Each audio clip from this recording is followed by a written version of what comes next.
Assalamualaikum warahmatullahi wabarakatuh. Saya Kemal dan bersama teman saya Bintang akan mempresentasikan materi tentang ilmu pengetahuan dalam Islam. Yang pertama, materi yang akan kita bahas adalah konsep ilmu pengetahuan dalam Islam, kedudukan ilmu pengetahuan dalam Islam, dan yang terakhir etika Islam dalam perkembangan. Yang pertama ada konsep ilmu pengetahuan dalam Islam. Konsep ilmu pengetahuan dalam Islam merupakan sistem pemaknaan akan realitas dan kebenaran bersumber pada wahyu yang didukung oleh rasio dan intuisi.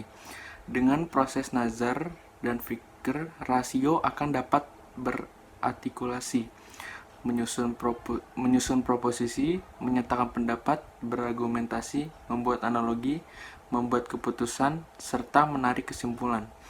Dalam worldview Islam, ilmu berkaitan erat dengan iman, akal, qaib, dan takwa.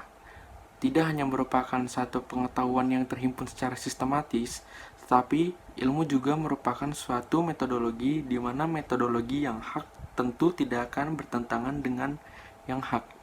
Namun seiring berjalannya waktu, hegemoni dan kolonialisme menyebabkan umat Islam cenderung meniru dan mengadopsi konsep ilmu pengetahuan Barat secara buta. Sikap ini tentu saja kecenderungan menyebabkan kebingungan yang berlanjut pada hilangnya identitas. Maka, upaya menggali dan mengembangkan konsep ilmu dalam Al-Quran dapat dijadikan landasan bagi upaya merumuskan kerangka integrasi ilmu pengetahuan yang genuine. Hal ini menunjukkan betapa konsep terpenting dalam komprehensif yang terkandung dalam Al-Quran dan As-Sunnah adalah ilmu setelah iman. Signifikansi ini dapat dilihat dari fakta 5 ayat pertama yang diturunkan dalam Al-Quran, serta puluhan hadis Nabi yang menegaskan wajibnya mencari ilmu. Senada dengan hal ini, Franz Rosenthal mengungkapkan bahwa di dalam Islam, ilmu menempati posisi yang tidak ada padannya dalam peradaban atau agama lain. Namun, seiring berjalannya waktu, hegemoni dan kolonialisme menyebabkan umat Islam cenderung meniru dan mengadopsi konsep ilmu pengetahuan Barat secara buta. Kecenderungan sikap imitatif ini menyebabkan kebingungan yang berlanjut. Yang kedua, kedudukan ilmu pengetahuan dalam Islam. Kedudukan ilmu pengetahuan dalam Islam, ilmu menempati kedudukan yang sangat vital atau penting dalam ajaran Islam. Hal ini terlihat dari banyaknya ayat Al-Quran yang memandang orang berilmu diletakkan dalam posisi yang tinggi dan mulia. Di samping itu, hadis-hadis Nabi SAW juga banyak memberi dorongan bagi umatnya untuk terus menuntut ilmu. Di dalam Al-Quran, kata ilmu dan kata-kata yang sepadan dengannya digunakan lebih dari 780 kali. Ini bermakna bahwa ajaran Islam sebagaimana tercermin dalam Al-Quran sangat kental dengan nuansa yang berkorelasi dengan ilmu, sehingga dapat menjadi ciri penting dari agama Islam sebagaimana dikemukakan oleh Dr. Mahayadi Guisyani sebagai berikut. Salah satu ciri yang membedakan Islam dengan lainnya adalah penekanannya terhadap masalah ilmu. Al-Quran dan As-Sunnah mengajak kaum muslim untuk mencari dan mendapatkan ilmu dengan kearifan, serta menempatkan orang-orang yang berpengetahuan pada derajat tinggi. Selanjutnya akan dibacakan oleh teman saya Bintang.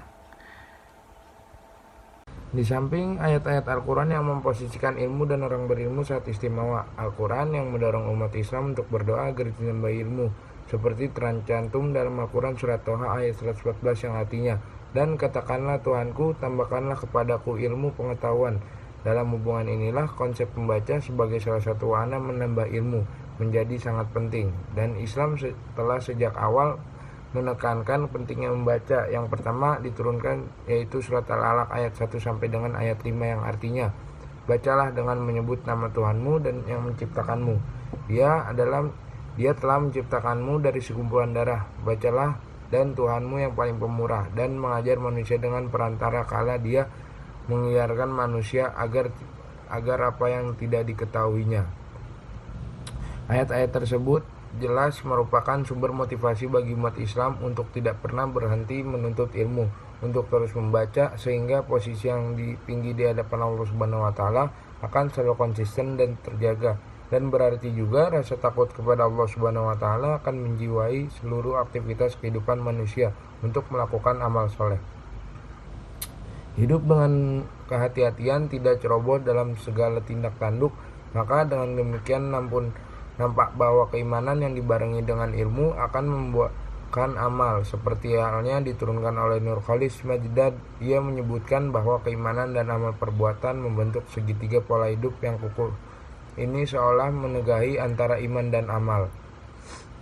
Etika Islam dalam perkembangan.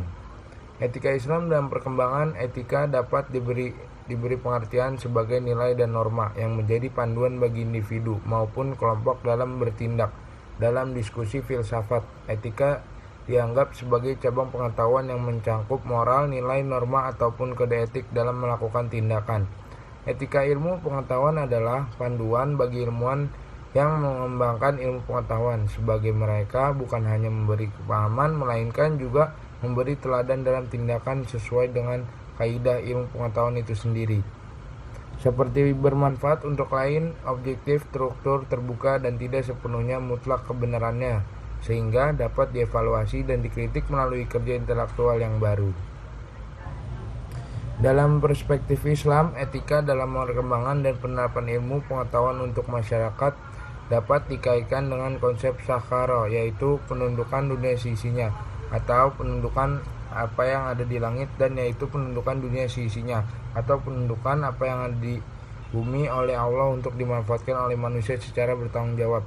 Dalam kaitannya dengan etika, Islam sebagai pandangan hidup memiliki aspek ganda. Pertama, memberi arti pada berbagai realitas sosial atau psikologis bagi para penganutnya, dengan demikian mendapatkan bentuk konseptual yang objektif. Kedua, pada saat sama membentuk realitas sesuai dengan isi agama itu, pada aspek pertama tersebut, maka aktivitas pembangunan sains dapat dipandang sebagai cara umat memberi arti terhadap kebesaran Allah yang telah menciptakan alam sisinya untuk dimanfaatkan memulai kerja intelektual manusia. Ini adalah etika yang kedua dalam perkembangan ilmu pengetahuan, bahwa pertanggungjawaban yang hakiki dari kerja intelektual itu adalah kembali kepada Allah, karena Allah pemilik ilmu yang hakiki.